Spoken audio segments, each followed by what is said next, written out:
Assalamualaikum warahmatullahi wabarakatuh. Perkenalkan, nama saya Nanda Rizka Hanifah.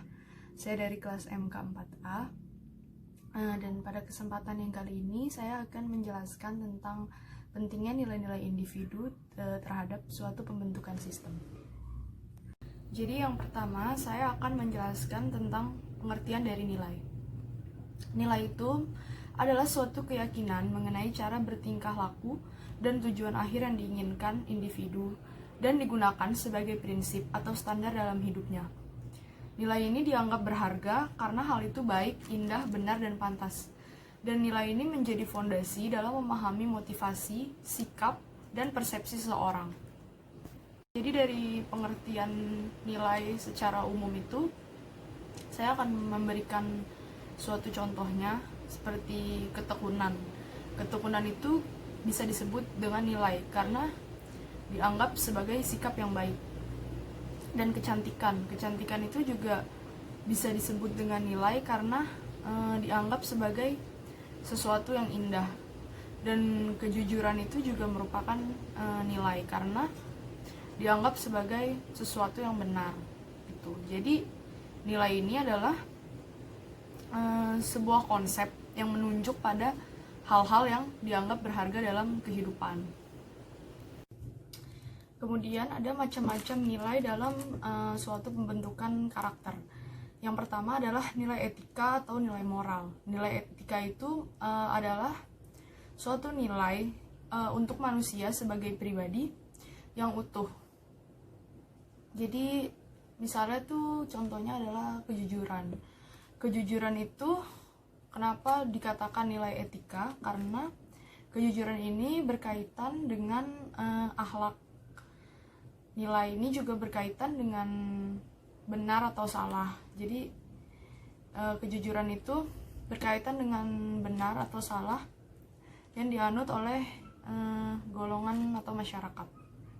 Selanjutnya adalah nilai estetika. Nilai estetika ini adalah nilai keindahan yang sering dikaitkan dengan benda atau dengan orang dan peristiwa yang dapat menyenangkan hati atau perasaan, dan bisa juga disebut dengan karya seni. Dan yang ketiga ini adalah nilai agama. Nilai agama ini adalah nilai yang berhubungan antara manusia dengan Tuhannya, dan kaitannya ini biasanya dengan pelaksanaan perintah dan larangannya.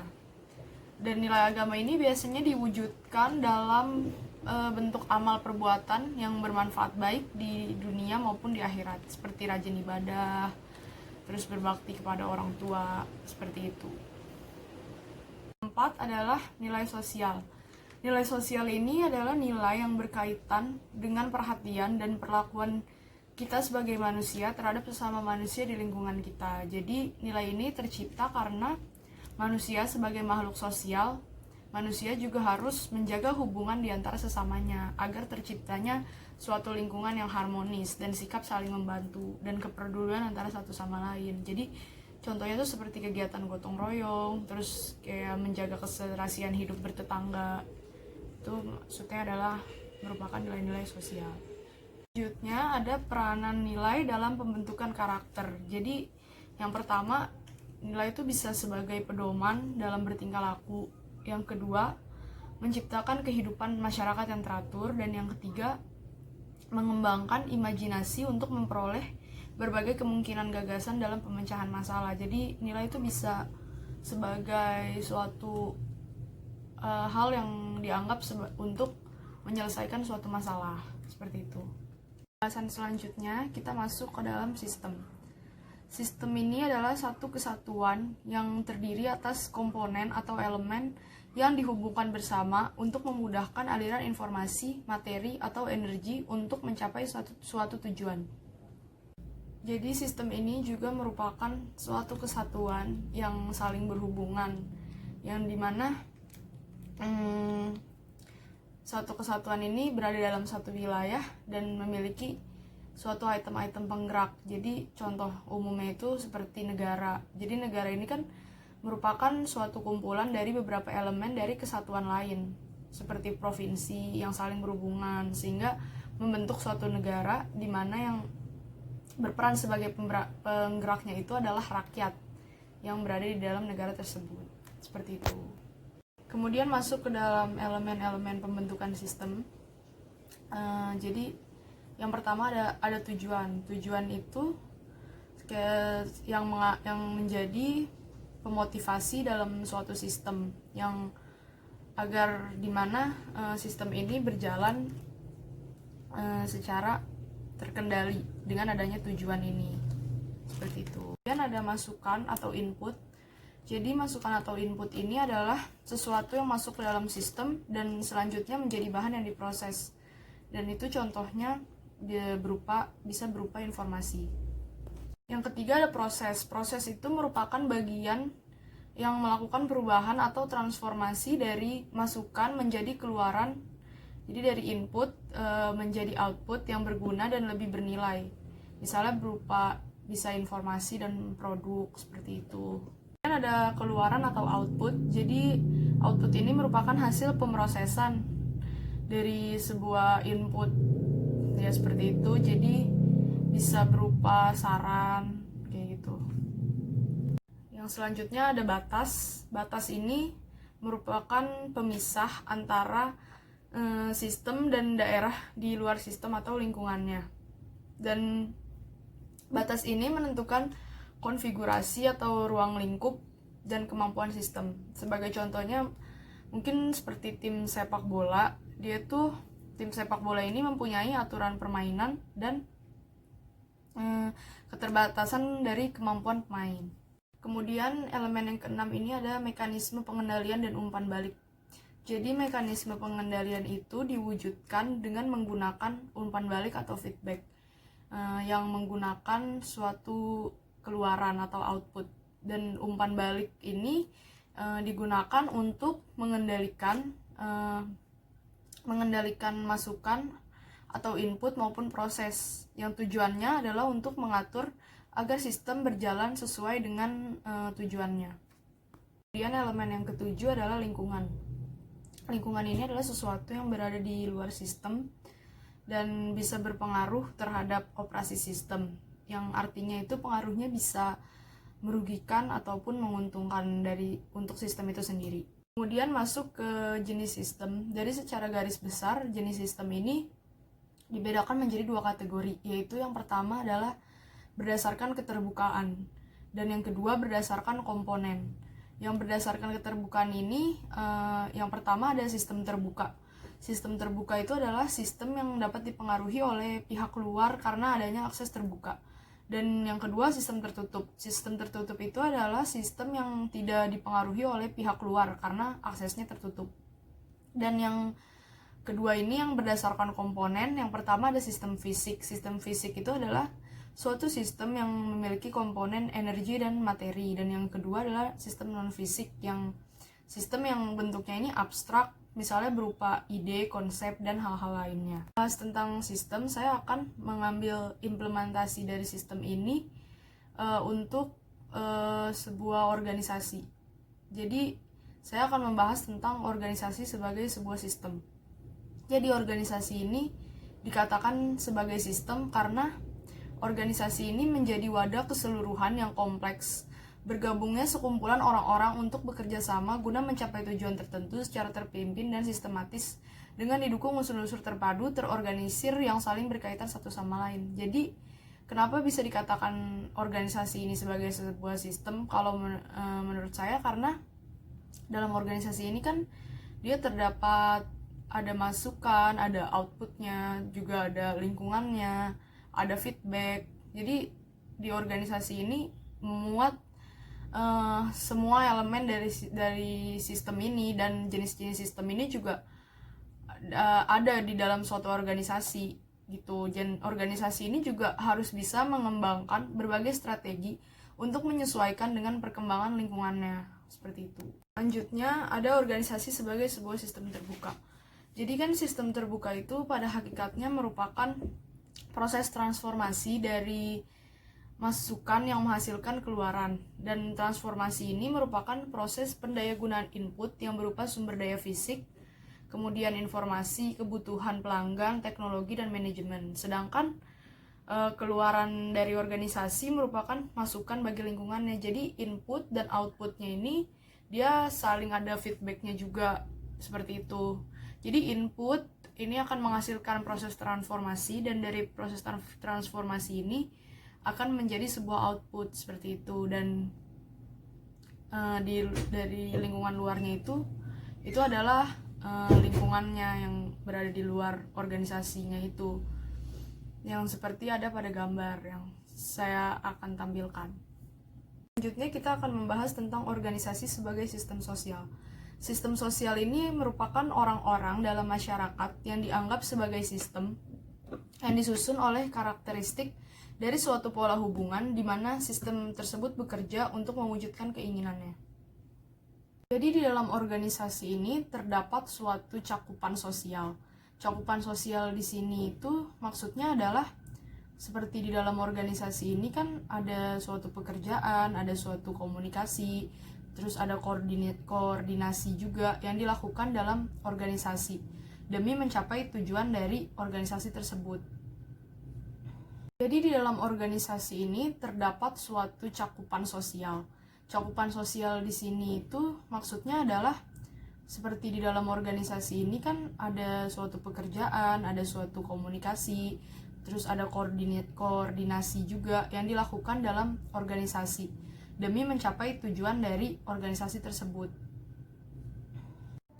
Dan organisasi ini akan berjalan dengan baik jika diatur dengan sistem yang baik juga, sehingga cakupan yang sosial yang ada di dalamnya ini dapat bekerja sesuai dengan pakem yang telah diatur dalam suatu sistem. Sebagai contoh dari organisasi sebagai sistem sosial ini adalah seperti PSSI atau Persatuan Sepak Bola Seluruh Indonesia. Jadi kan PSSI ini adalah sebuah organisasi yang bergerak di bidang olahraga. Tetapi sepak bola ini sebenarnya tidak hanya terpaku pada satu aspek kajian, yaitu olahraga. Namun ada bidang-bidang lain juga yang harus dikaji untuk memajukan organisasi juga dan mencapai tujuannya itu. Seperti aspeknya ini, seperti aspek bisnis, publik, dan lain-lain. Kaitannya sepak bola dengan bisnis, pada zaman sekarang ini kan olahraga ini khususnya sepak bola itu memiliki kaitan dengan aspek bisnis ya. Jadi sebagai contohnya itu adalah kayak hak siar televisi, terus iklan atau sponsor yang akan dapat menghasilkan income ya untuk organisasi ini. Terus hubungannya dengan sosial apa gitu. Dalam aspek bisnis, masyarakat itu merupakan pasar, sedangkan dalam bidang olahraga, masyarakat adalah faktor pendukung di mana masyarakat itu sendiri adalah bagian dari sosial. Selanjutnya kita masuk ke dalam pembahasan hubungan antara nilai individu terhadap pembentukan sebuah sistem organisasi. Jadi ada 3 hal yang dapat menciptakan kondisi yang tepat dalam membina hubungan antara orang-orang dalam suatu organisasi. Yang pertama, nilai-nilai ini perlu dioperasionalkan. Jadi maksudnya adalah sebuah organisasi ini harusnya mengoperasionalkan nilai-nilai yang dimiliki agar membantu proses dari organisasinya ini supaya berjalan dengan lancar, dan juga bisa membantu organisasi dalam mengambil keputusan secara tepat. Yang kedua, nilai-nilai perlu dijalani, dimulai dari pimpinan tertinggi. Jadi seorang pemimpin organisasi harus menghayati nilai-nilai yang ada di dalam organisasi itu dan menjalankannya dari suatu tindakan yang paling kecil sekalipun. Karena pemimpin organisasi ini akan menjadi acuan untuk anggotanya.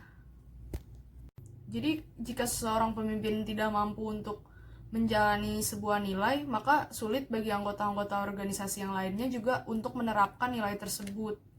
Seperti itu. Jadi pemimpin harus menerapkan nilai-nilai yang ada dalam suatu organisasi.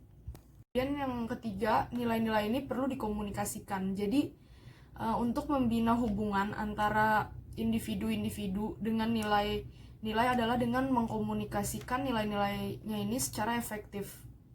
Cara yang ampuh untuk melakukannya adalah dengan membuat program pengakuan yang memberikan suatu waktu bagi setiap orang dalam organisasi untuk menunjukkan nilai-nilai yang dimiliki dari organisasi tersebut.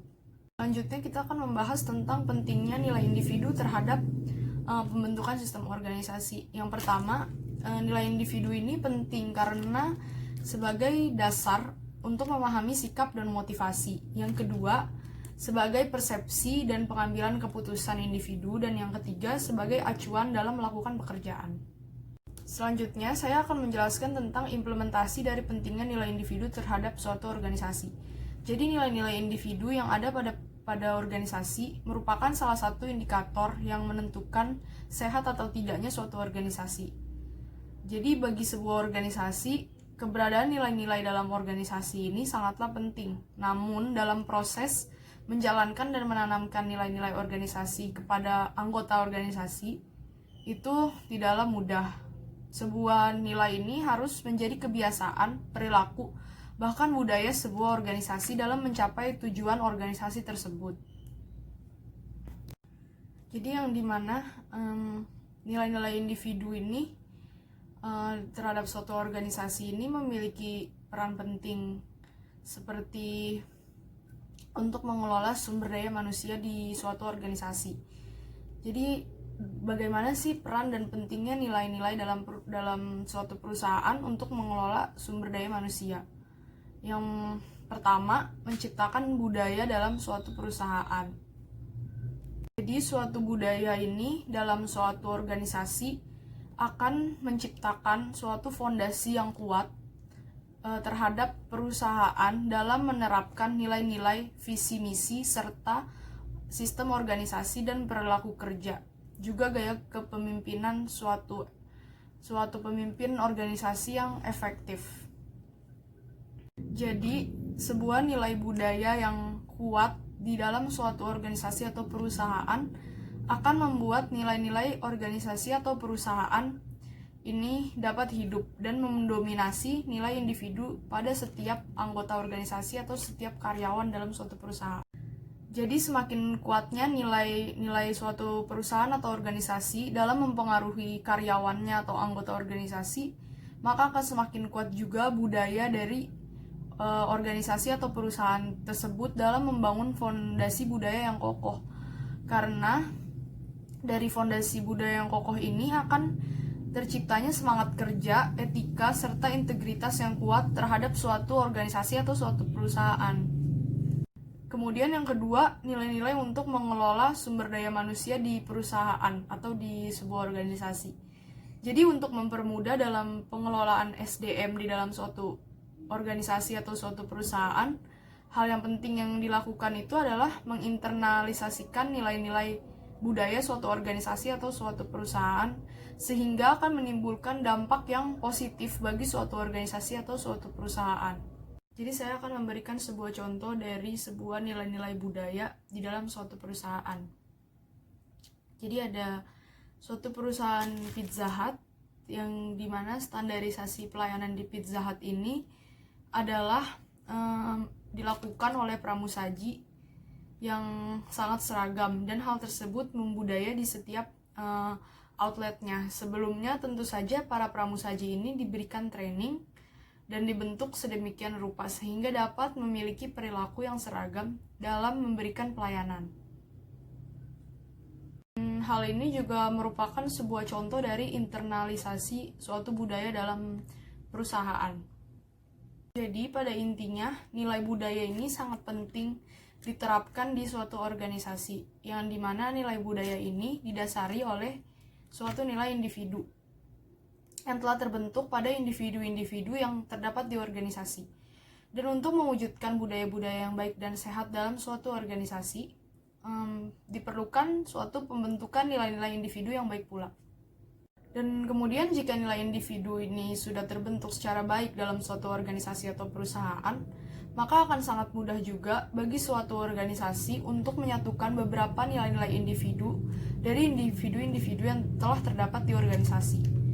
Dan setelah disatukan dan dihubungkan antara nilai-nilai individu yang satu dengan yang lainnya, akan sangat mudah untuk menciptakan budaya yang sehat dalam suatu organisasi, serta mengelola sumber daya manusia dalam suatu organisasi, serta memudahkan dalam pengambilan suatu keputusan dalam organisasi.